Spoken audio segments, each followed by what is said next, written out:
Hey, Chicago. Actually, the suburbs of Chicago. I don't know exactly what this is called, but this is the suburbs of Chicago. Now, did I go in Chicago? No, because every Chicago road in is a fee. There's a toll road, and it's traffic. The best way to get into Chicago is to go to one of the many tram stations they have and ride in. It seems to be the best, and that's what I kind of got from some of the locals. But not going into Chicago. Not a lot in Chicago really interests me unless I was going to like a sporting event or whatnot. But as it is, it's gonna be a hot day. It's gonna go into the 90s, which is weird because it's been pervasively cold throughout my entire trip. But this is gonna be a hot day. And I think it's gonna be a lot of, I think I plotted out a route that's mostly gonna be through, not through suburban driving, like we're constantly seeing mini mall, Walmart, Target, blah, blah, blah. I think what you're going to see, what I'm going to see is like a lot of farmland, which compared to the mountains and the valleys and the rivers I've seen is, going to be a little disappointing, but it's going to be better than urban riding. And, well, that kind of farmland is nice when you start off a journey like this. It kind of sucks that is how this is going to kind of go, and unfortunately, to get next to the Great Lakes would cause me to have to bother with riding through cities, and I don't want to ride through cities, so the farmlands of Indiana, Illinois, and maybe a little of Ohio are going to have to be it.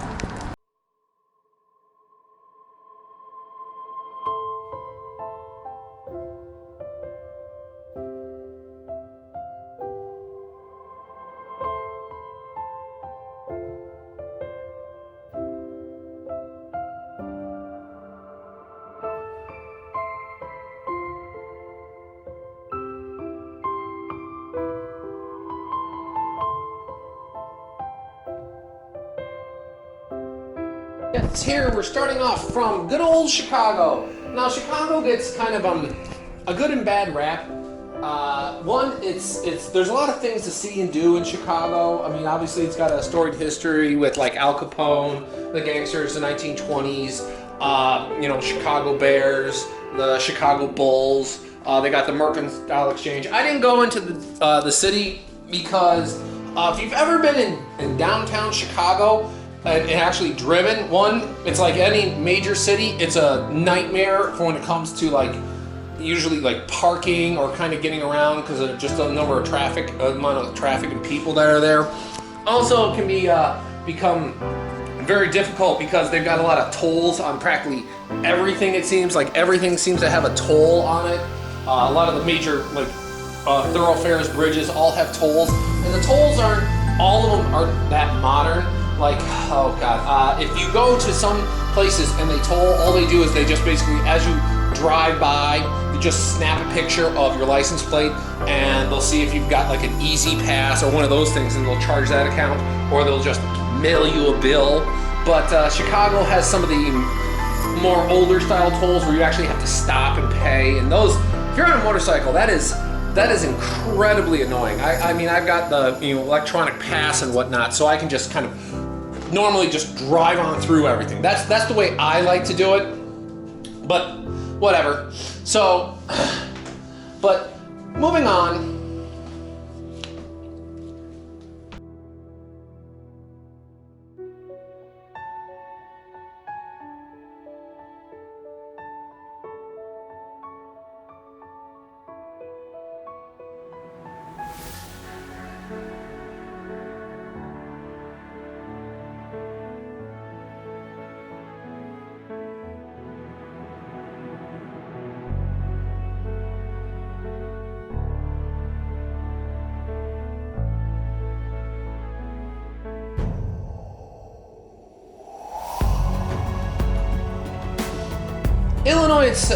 Illinois itself and Indiana, because these are kind of both. So I went a little south to kind of avoid basically if I went a little north it would be 90, and I just wanted to stay off the highway. So I kind of went south, hoping to bump into, because every now and then when you're exploring Illinois, you'll bump into something that's a hallmark, and it'll just say boom, national landmark, historical landmark. This is where Lincoln did this. This is where a Lincoln-Douglas debate happened. I didn't actually see any of that, so, oh well, you know, I was just shooting in the dark here. I know I could spend some time on the internet and look it up, but I didn't, so, well, that was too bad. And instead, I just kind of got this straight thing of just farmland, farmland, farmland.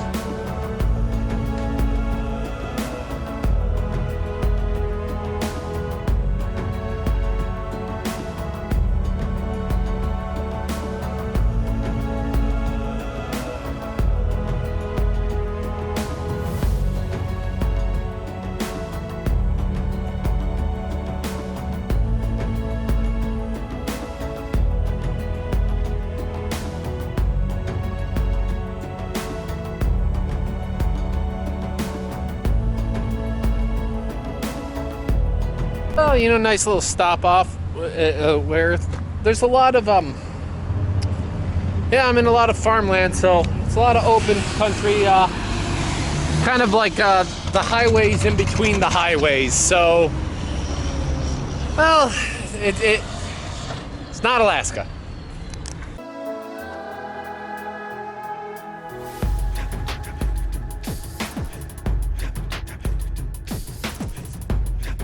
And of course, there are always bugs that are just going to come at you.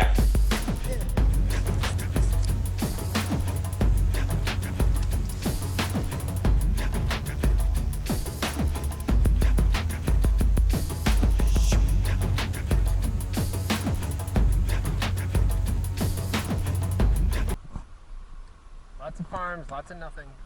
There is stuff further south, but I don't know, for the trip I'm kind of tapped out. Put it tack on a couple extra days. Yeah.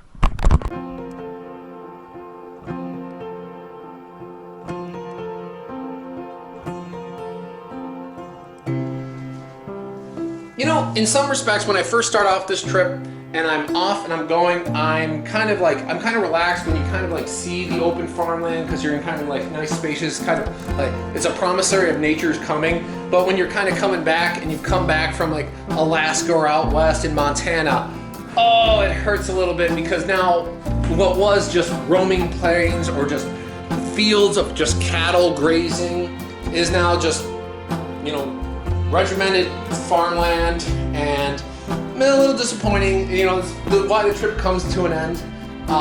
If if I was a little more into it, I would just drive right past my house and go on up into Maine. But usually you get kind of disheartened, disenchanted a little bit going through here, and you're just like, well, I'm just going to stop at home, maybe for one night, and one night turns into, well, you're done for the trip.